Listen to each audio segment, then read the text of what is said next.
In our first session of the day, we will be hearing from people with lived and living experience to share their experiences of self-employment while living with episodic disability.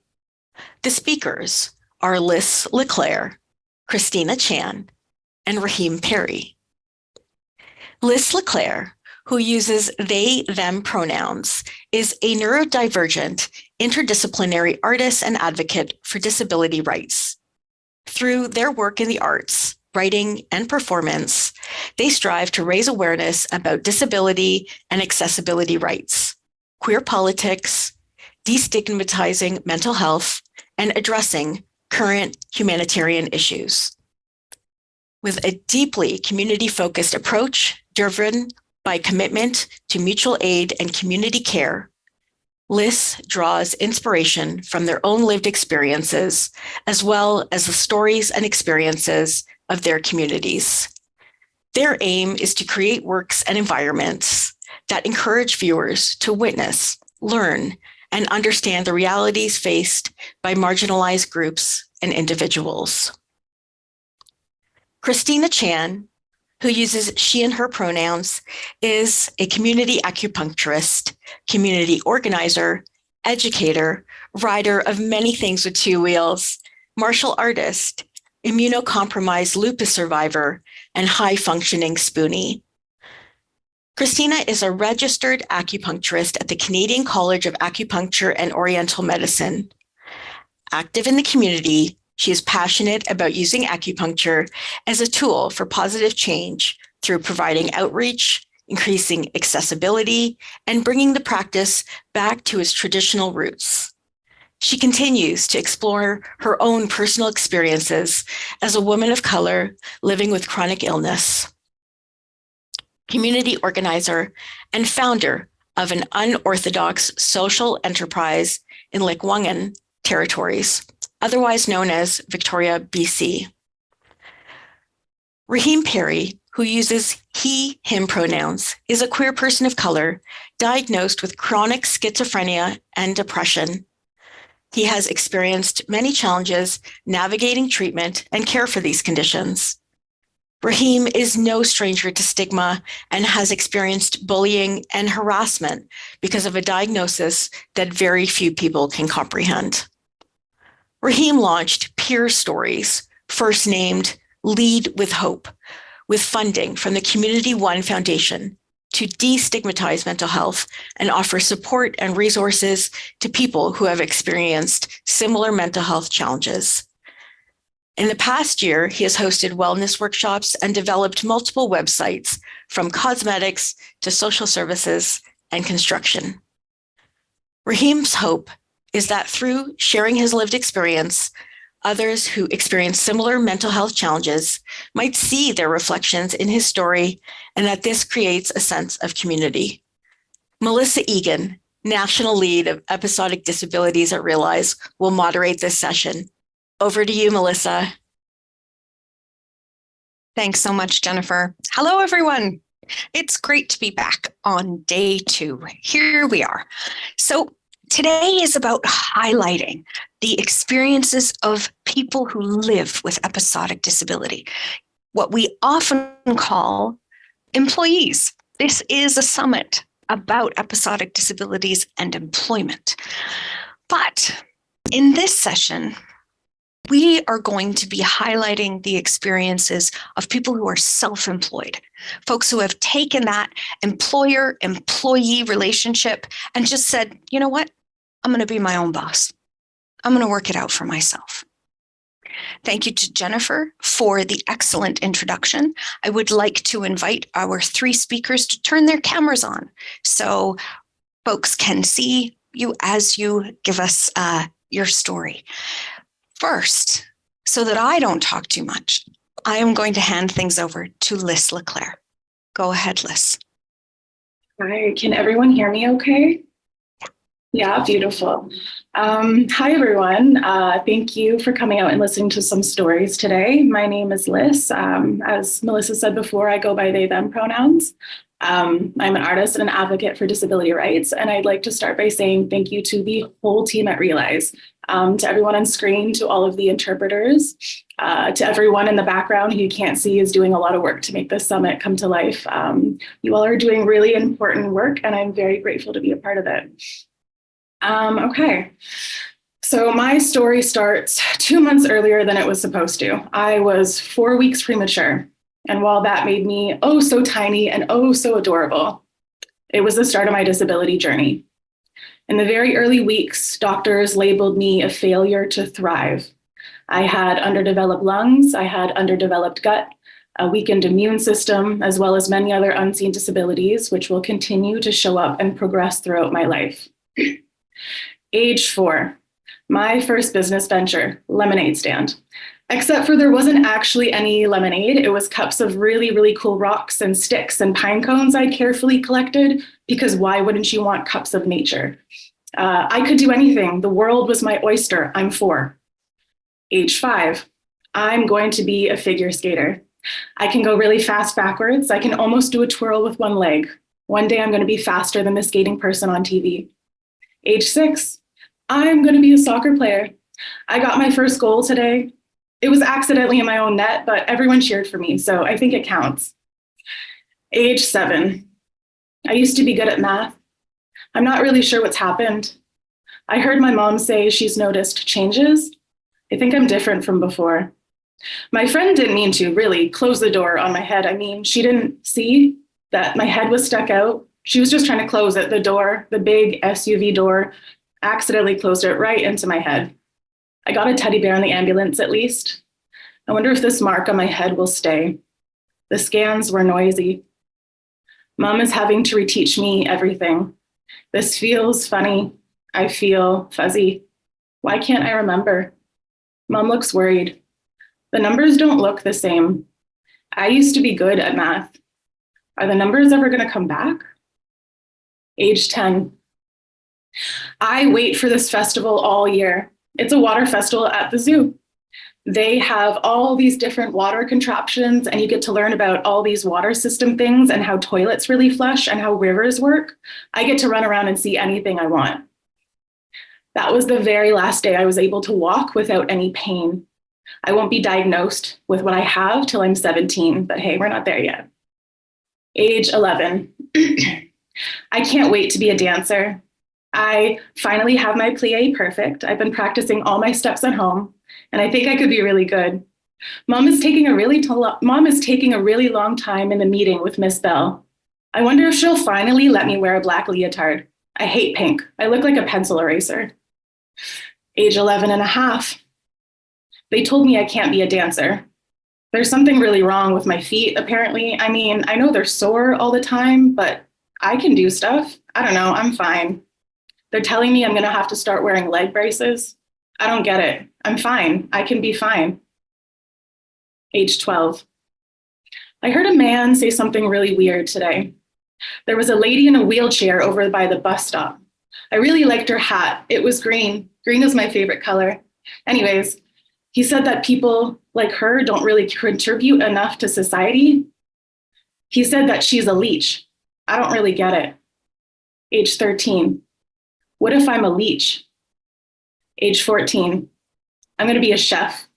I think I'd actually be really good at this. Age 15. I don't think I'm going to be a chef. I guess you have to stand a really long time to be a chef, and it's like really fast paced, and sometimes my brain can't go that fast and my feet won't really let me stand that long, so I don't think I can keep up with that. What am I supposed to do now? Age 16. Why don't I fit in anywhere? Age 17. Today was the very first day I heard its name, the official name, I guess. I still can't really pronounce it, but at least it's real. At least I know it's real.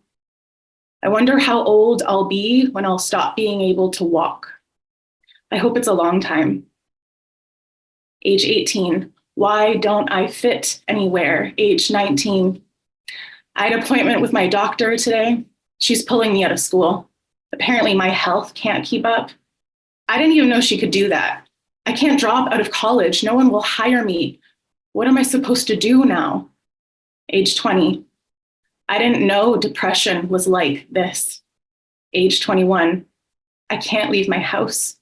Age 22, I can't leave my house. Age 23, they won't hire me because I haven't worked recently. What kind of rule is this? Age 24, I'll just do it myself. I have good ideas. I can run my own business. Age 25, I don't have the money for this. Age 26, why don't I fit in anywhere? Age 27, I think I just got fired. Well, technically not, I guess. I never signed anything, but they said, and I quote, won't be needing me back because it's due to our issues of small spaces.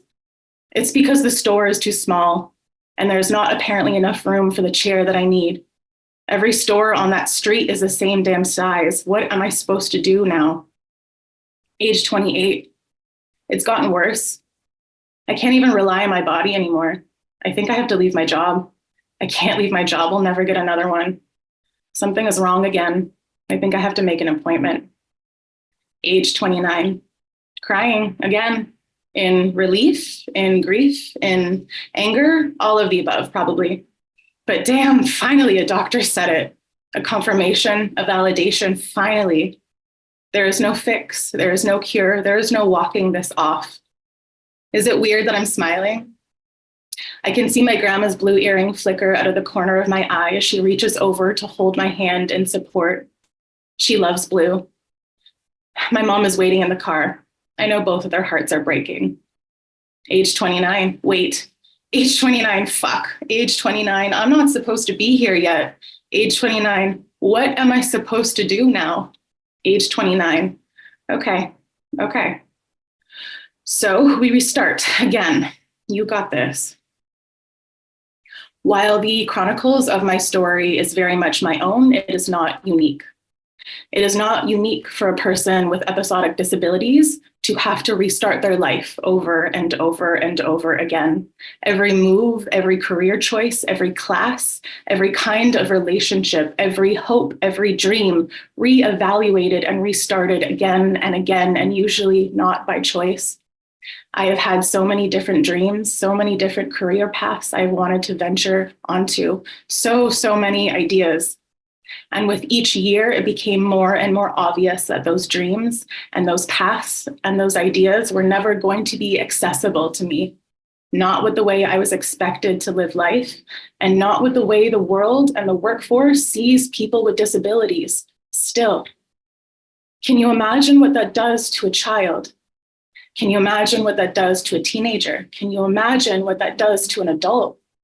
Here, have all this space to dream. You can do anything you want. You can be anything you want to be. The choice is yours. But no, not for you. Only if you look a certain way, and only if you perform a certain way, and only if you can keep up a certain way, and only if you can hold eye contact, and only if you can say the right thing, and only if you work in groups the right way, and only if you do it exactly as I do it, and only if you don't ask too many questions, and only if you prove your competitive edge, and only if you learn in the right way, and only if you go above and beyond, and only if you don't ask for too much help. Where is there space for us in all of that? For many of us with episodic disabilities, life is a continual process of adaptation, mourning lost dreams, and reshaping our identities and aspirations. I, like many others, have had to carve out space for me to fit. Going down the self-employment road has been a mix of many things, and I want to be very honest about that. While I love being my own boss, a lot of this came from not really having any other choice.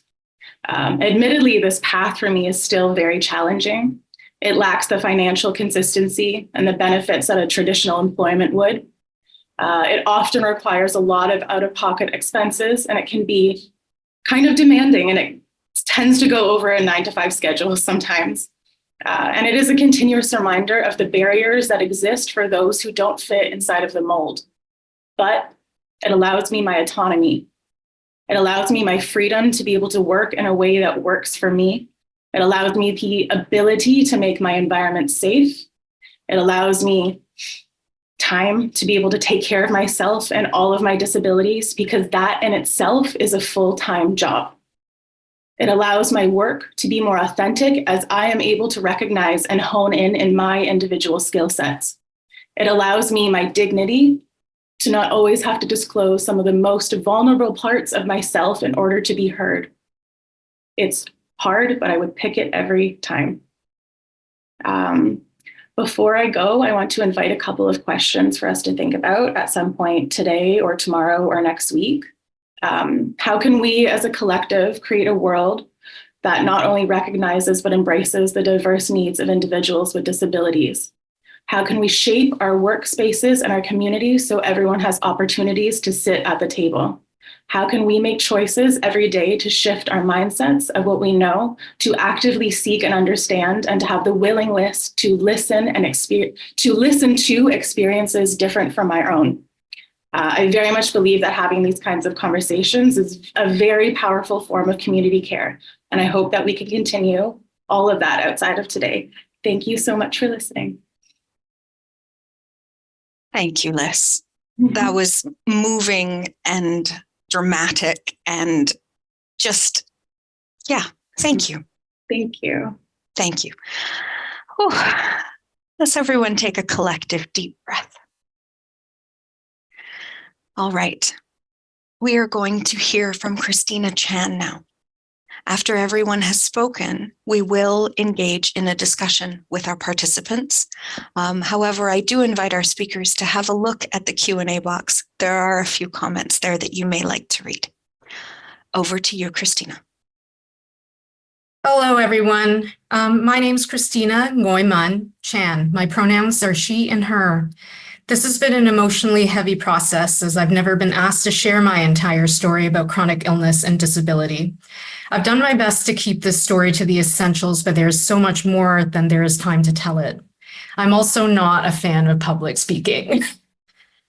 I'm a first-generation Hong Kong or Chinese Canadian, the daughter of overprotective and worried immigrant parents, and originally from the GTA, the traditional territories of the Wendat, Anishinaabe, Haudenosaunee, Métis, and Mississaugas of the Credit. And since 2005, I've resided in Victoria, BC on Vancouver Island on unceded Lekwungen territories.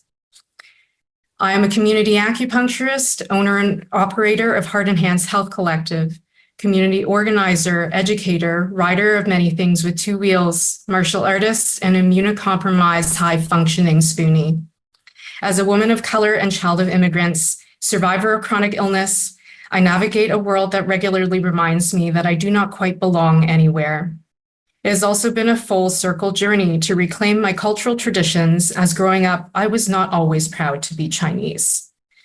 I intimately understand what it means to feel broken, but also what it means to put yourself back together again. I've lived with chronic illness since childhood. I was diagnosed with lupus nephritis in 1992 at the tender age of 12. I have lifelong experience navigating the medical system, have weathered the ups and downs of living with an autoimmune condition. During various periods of my life, I've cycled through immunosuppressant medications, weight fluctuations, life interruptions, such as a stay at Toronto Sick Kids Hospital on Christmas Eve for a blood transfusion, and struggling with the helplessness of not having control over my own body. Despite all of this, and fueled by the immigrant drive to succeed, I managed for better or worse to power through these adversities early in life. I've completed university degrees, played piano at the provincial level, worked as a lifeguard, first aid trainer, and biology educator. I also had the formative experience of working in a bustling TCM clinic during my undergrad, which eventually set me on my current path. I've trained various martial arts, obtained my motorcycle license, and most importantly, completed the rigorous training to become a registered acupuncturist and have built a thriving community practice. However, Christina, this is Tammy. Can you slow down just a little bit for our interpreters? Thank you so much. Thank you. However, punctuated through my teens and 20s, the lupus would periodically make its presence known through the complications such as shingles, an angry malar rash, suboptimal kidney function, enlarged organs, and medication side effects. A severe flare in my early 20s fully plunged me into my first experience of complete disability. In 2003, I was in the midst of finishing a grueling master's degree. 2 weeks following an appointment with my nephrologist, I started experiencing intense shortness of breath and fatigue, So I went to student health, received a chest x-ray, and had my vitals reviewed. Later that evening, my specialist urgently called, instructing me to head to the closest ER, and he would meet me there. When all was said and done, I was in acute kidney failure, and the months to follow involved monthly chemotherapy and the subsequent hair loss, intense physical fatigue, anemia, overstimulation from medications, more biopsies, chronic insomnia, and panic attacks. It was during this period of my life that I created a strict separation between school and rest. I believe this was the only way I managed to simultaneously complete this bloody master's degree and slowly patch my body back together. This was also a turning point when I decided to pivot, abandon med school applications, and instead apply to a nonprofit TCM school in Victoria, BC. Fast forward to 2005, I moved to the West Coast a little stronger and healthier.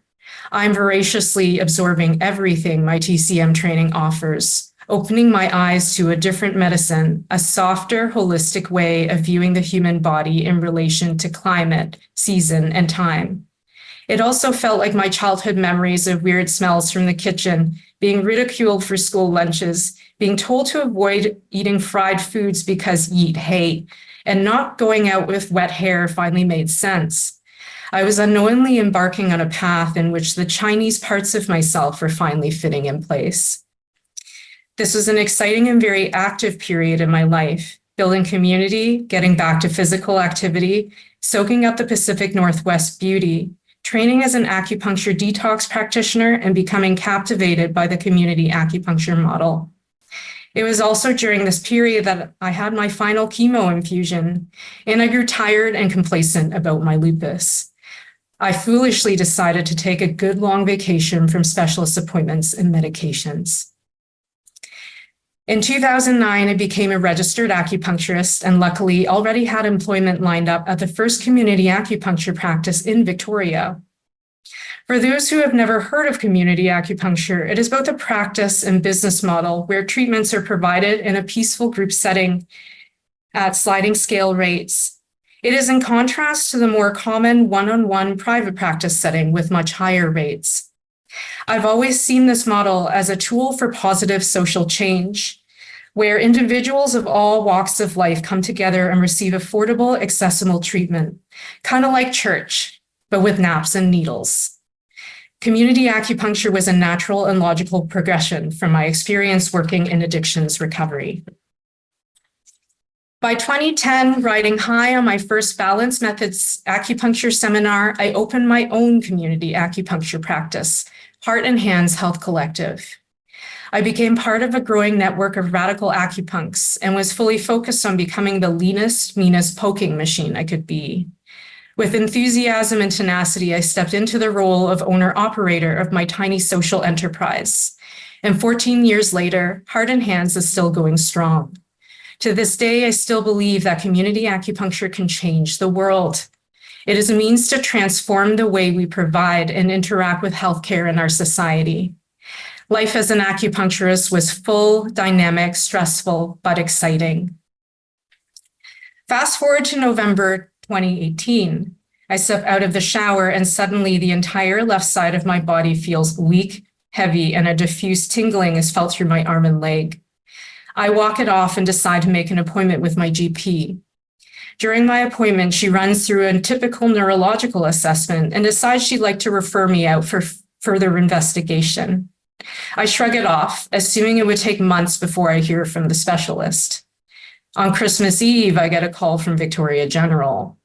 I have a referral to the stroke assessment unit and have been placed on the top of the list for a cranial MRI.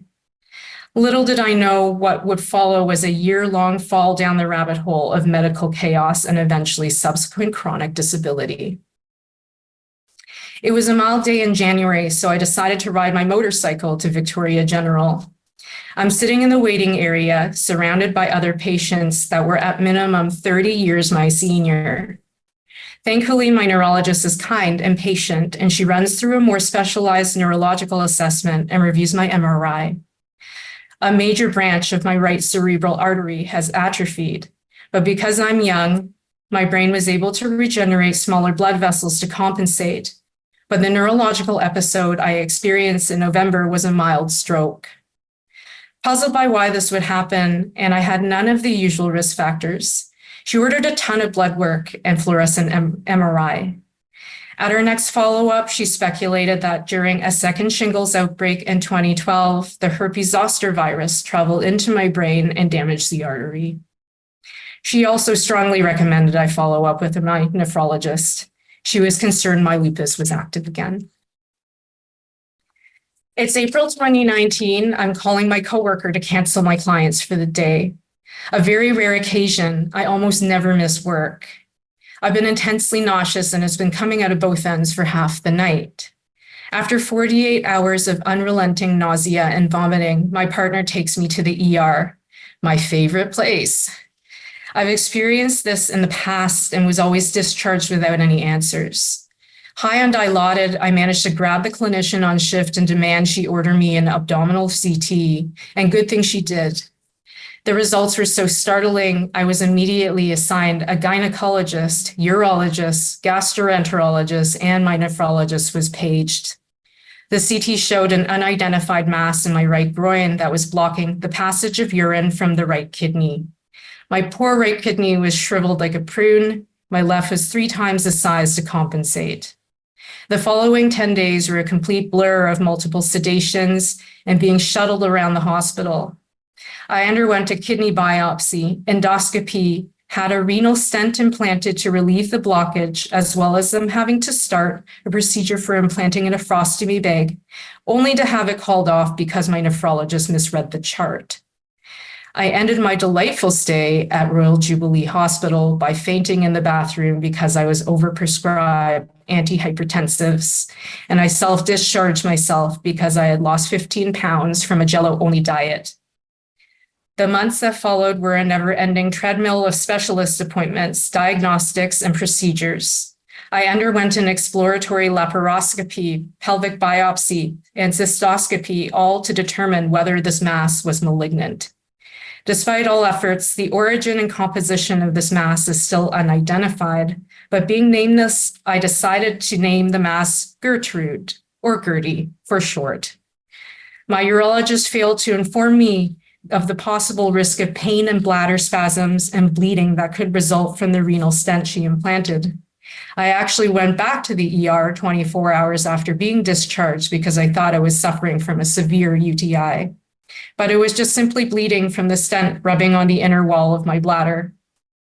For months, I lived with the constant pelvic pain and bladder spasms. I eventually gave up cycling, motorcycling, Aikido because of the pain and bleeding. For the first time, I needed to rely on a car so I could save my energy to be on my feet at work.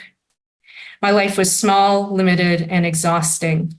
During those months, I rallied friends, assistants for errands, home support, as well as snail mail to keep my spirits up. I also developed a coping strategy of cooking large batches of soup for the freezer, which is something I still practice today, and has come in handy whenever a friend is stuck at home isolating. Finally, on November 1st, 2019, I underwent an invasive exploratory bladder reconstruction to relieve the obstructed right kidney. The pre-op experience was terrifying. The size of the surgical incision required was undetermined, as well as whether I needed an epidural. But when all was said and done, the surgery was a success. I now live with a cone-shaped bladder sitting further to the right and a 7-inch battle scar on my lower abdomen. You would all be assuming that my medical ordeal ends here. No such luck. I took 8 weeks of medical leave, relaxing for the first 10 days, and then the nausea came back to stay. I spent the remainder of my medical leave scrambling to find relief and trying to put meager nutrients into myself. Knowing what I know now, I believe this was a tipping point for my thrash nervous system, and it could just not withstand anymore. 2019 was nothing short of life-altering, and I am forever changed. My existence from post-op to present day has been a liminal, uncertain period in my life. My body is a mercurial organism, interjected with brief periods of calm seas. I regularly experience visceral and pelvic floor spasms, dysautonomic symptoms of brain fog, dizziness, muscle and joint pain, and intense fatigue, as well as various levels of queasiness. My return to work in January 2020 was manageable, but nothing could prepare me for pandemic lockdown. It was a mixed bag of relief that I could just stay home, but also feeling completely purposeless and filled with dread. I contemplated changing careers and experienced intermittent suicidal ideation. I've consulted each of my specialists about the ongoing symptoms, but because nothing appears medically abnormal, they are at a loss. And reflecting on my complex and lengthy medical history, it is without a doubt I am suffering from PTSD, but have never been able to obtain a referral for assessment. Luckily, I am resourceful, intuitive, and unafraid of trying unorthodox approaches. Since solutions from the medical system are limited, I have delved into alternative means. I have utilized cannabis, psychedelics, medication, ancestral work, somatic experiencing, osteopathy, EMDR, and an 8 extraordinary vessels approach to acupuncture. Each modality has provided insight, supported emotional processing, and widened my window of tolerance. My recovery trajectory overall is upward, but day-to-day is unpredictable, and I regularly experience deep grief and anxiety for the active life I used to have. And more recently, I had another setback and was hospitalized at the end of August, again with severe nausea, vomiting, and weight loss. I try to keep things in perspective about how far I've come, as well as my health crisis happening before the pandemic crushed our ailing medical system. But it is overwhelming and exhausting to live in such an unpredictable, traumatized body. Currently, the most stressful thing about existing as a medically vulnerable person is the widespread lack of consideration for public health measures. I hesitate to enter public spaces and participate in community because of poor COVID safety. Many people no longer give a shit about simple measures like masking. Meanwhile, people are still dying of COVID, and we're in the peak of cold and flu season. As a business owner, I deal with disrespect and verbal abuse from clients when they find out our practice is still mask mandatory. It saddens me how certain clients do not value the safety of the practitioner providing their care. I feel the pandemic broke something in our society, and the social divide is only getting deeper. On days when I'm at a loss, I remember at least I can keep myself and others safe at my practice, and I will continue to do so for the foreseeable future. I practice acupuncture and traditional Chinese medicine.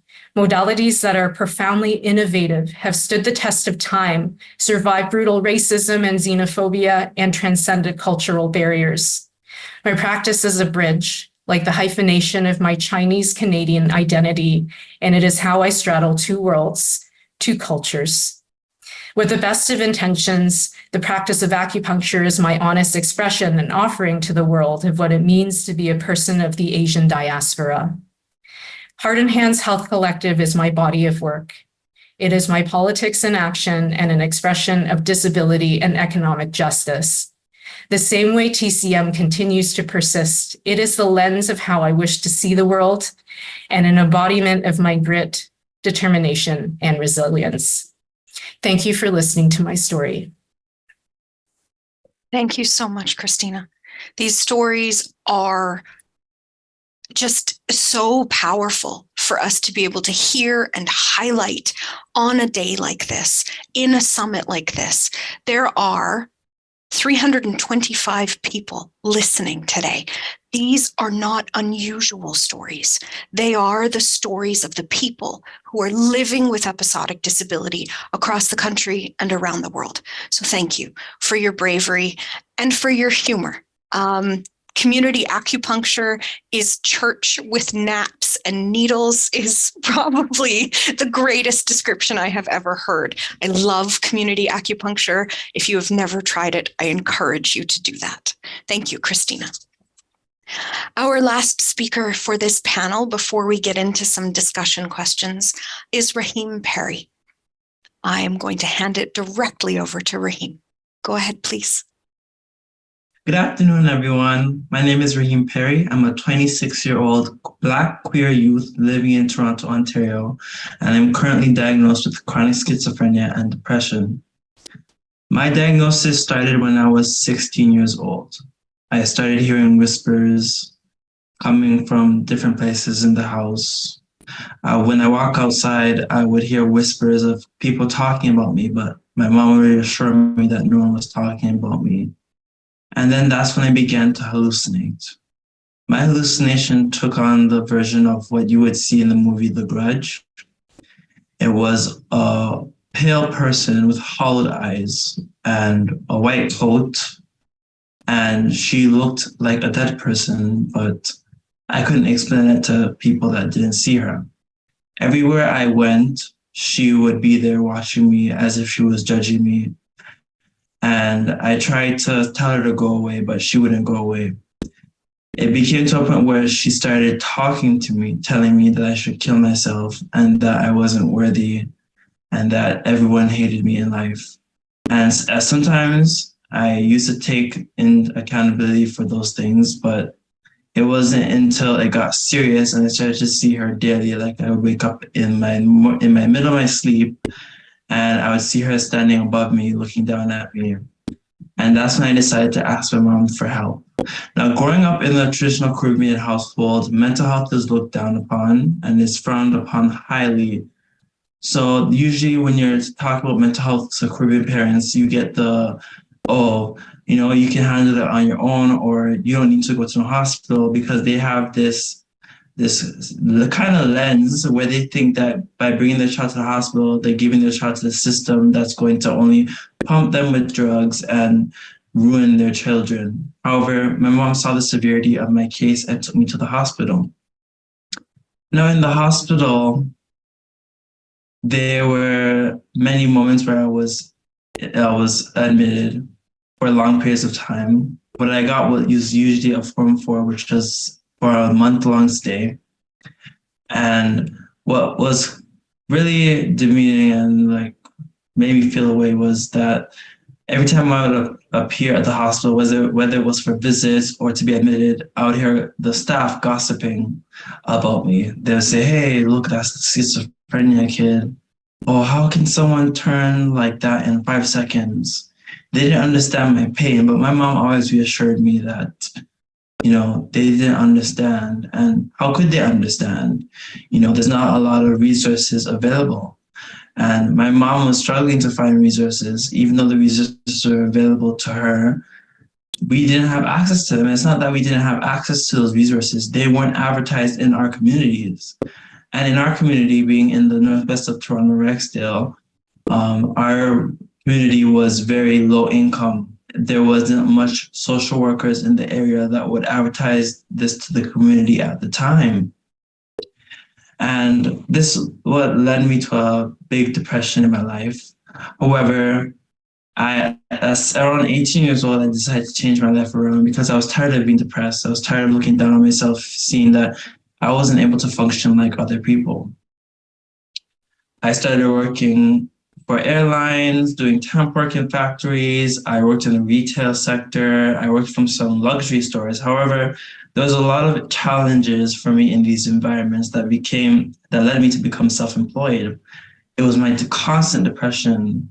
And what people don't tell you is that in the medicine world, there's a trial and error process, especially with schizophrenia, meaning that medication that works for someone may not work for you.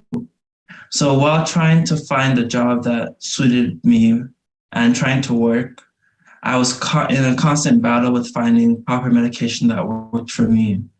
And it was a constant struggle because I'd be fine working for months, but then suddenly the medication would stop working. And then I would have to switch to another medication, which would bring me back to square one, back to the beginning. And I would eventually lead me to get fired from the workplace because I could no longer handle the tasks that were at hand. And a lot of coworkers thought that I was lazy, that I didn't care to work because I kept on taking sick days. And those sick days I took were personal days for me to reflect on my health and see how I can manage my symptoms better in a workplace where there was a high traffic environment, where you were pressured for sales and you had to cater to other people's needs when I couldn't cater to my own mental health needs at the time. What was shocking was that I would see posters of mental health training within the workplace. However, they weren't being executed, nor were the procedures being followed. One particular negative experience I had was speaking to my manager about my mental health condition, because I felt enough was enough. I'm going to speak up for myself, and hopefully they acknowledge that I need some accommodations. I told my manager why I've been taking sick days. I admitted to him, and this was one of the first people in my family members, that I had schizophrenia. And he said, okay, we will accommodate you. I'll try and see how we can lower your shift hours and accommodate you for the week. The next day I walk in, everything was fine. Me and my coworkers were a bit gossiping about how much we're going to do in sales and who's going to beat who. And then I was quickly and abruptly engaged in my conversation.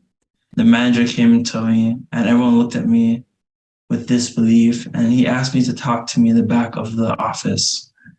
When you get that feeling in front of your peers, you usually know something bad is about to happen.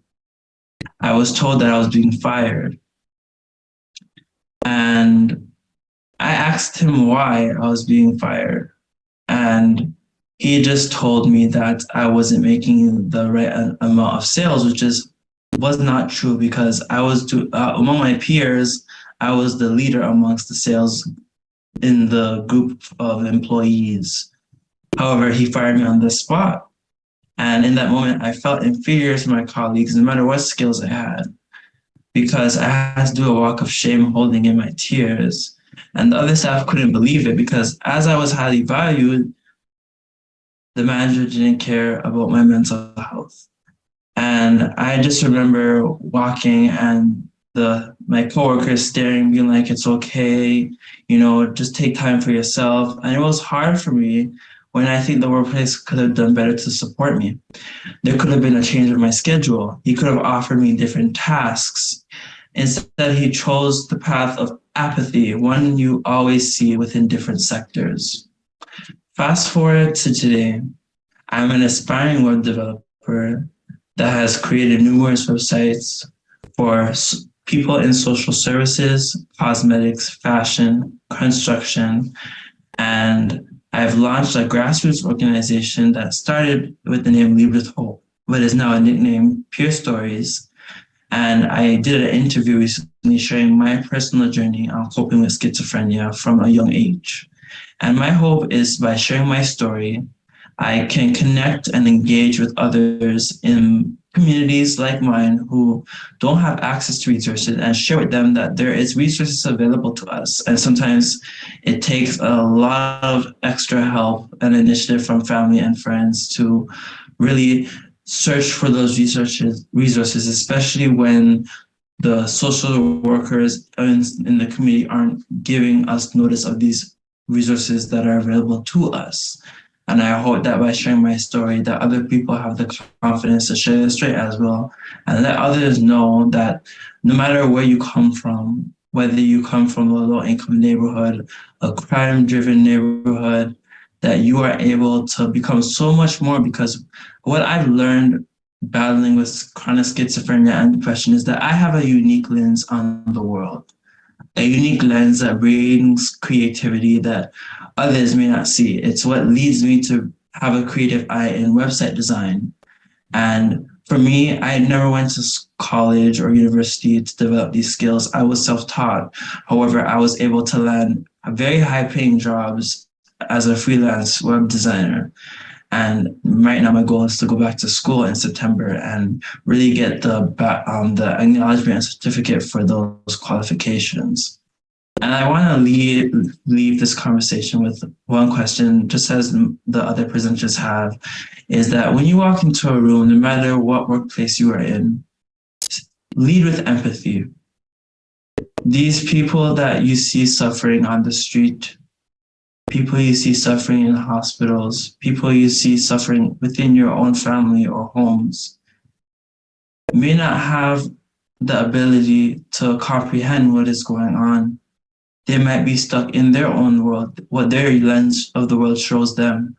And we must have the empathy to give them the bare minimum, at least, of some sort of support and acknowledgement that they are experiencing life just differently than the way we are. And we need to be able to give them the support that they need.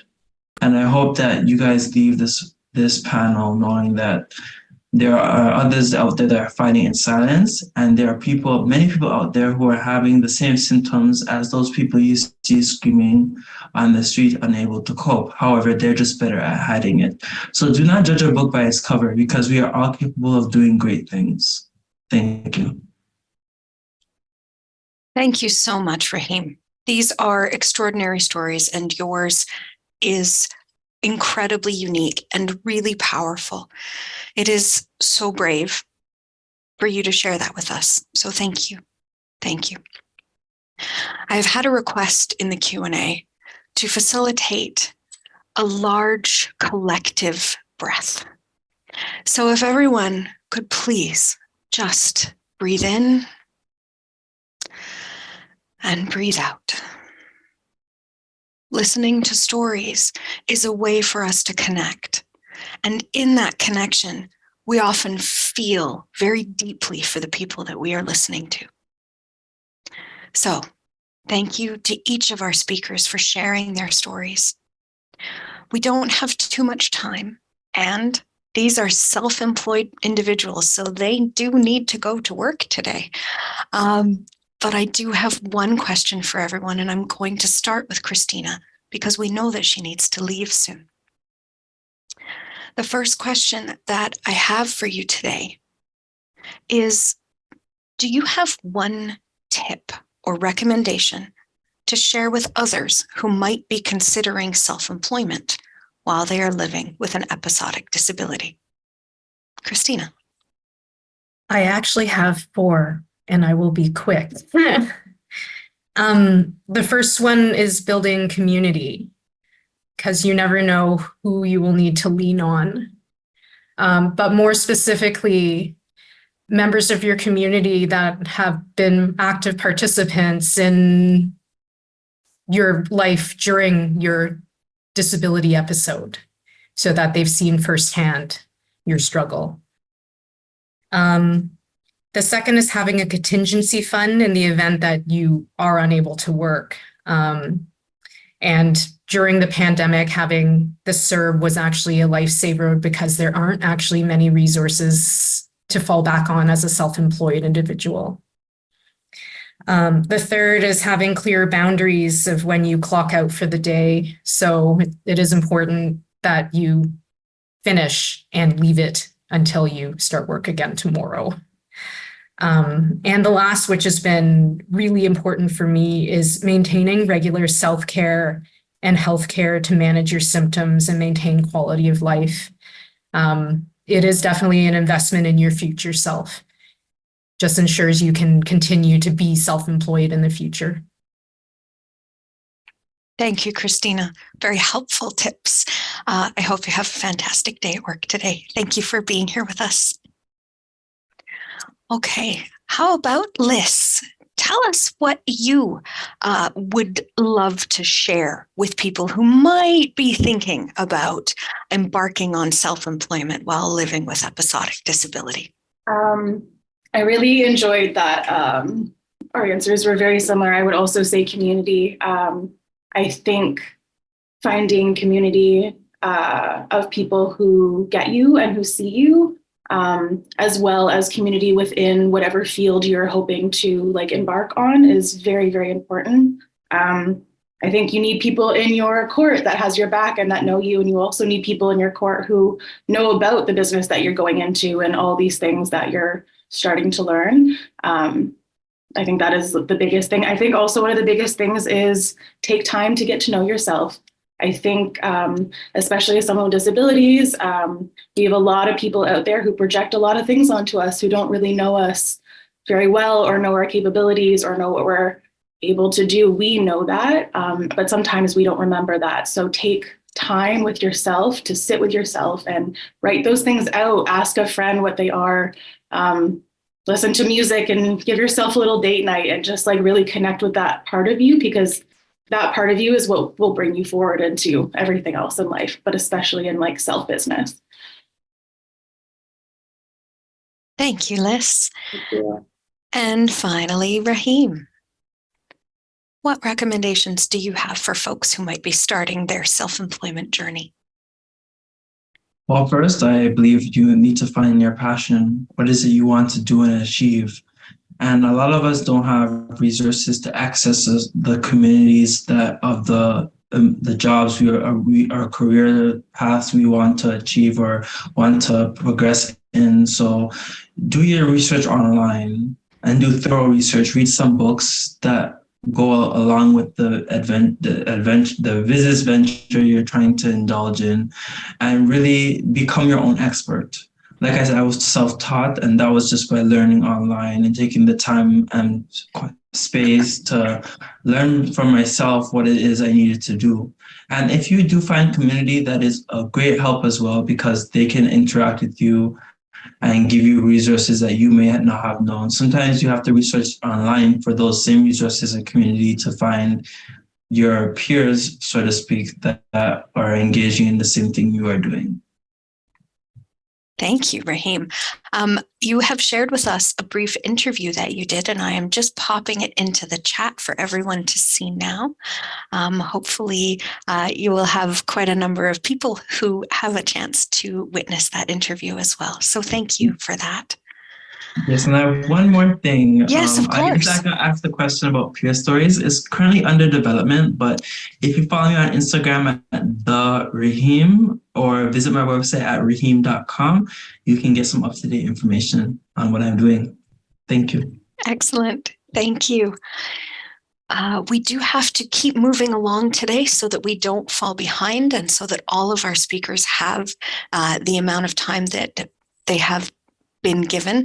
So I would like to thank Raheme and Christina and Liz for sharing their stories, for giving us an opportunity to see a little bit of their hearts and their experiences today. Thank you all very much. I will pass it over to Jennifer. Thank you, Melissa. And thank you, Liz, Christina, and Raheme. That was wonderful.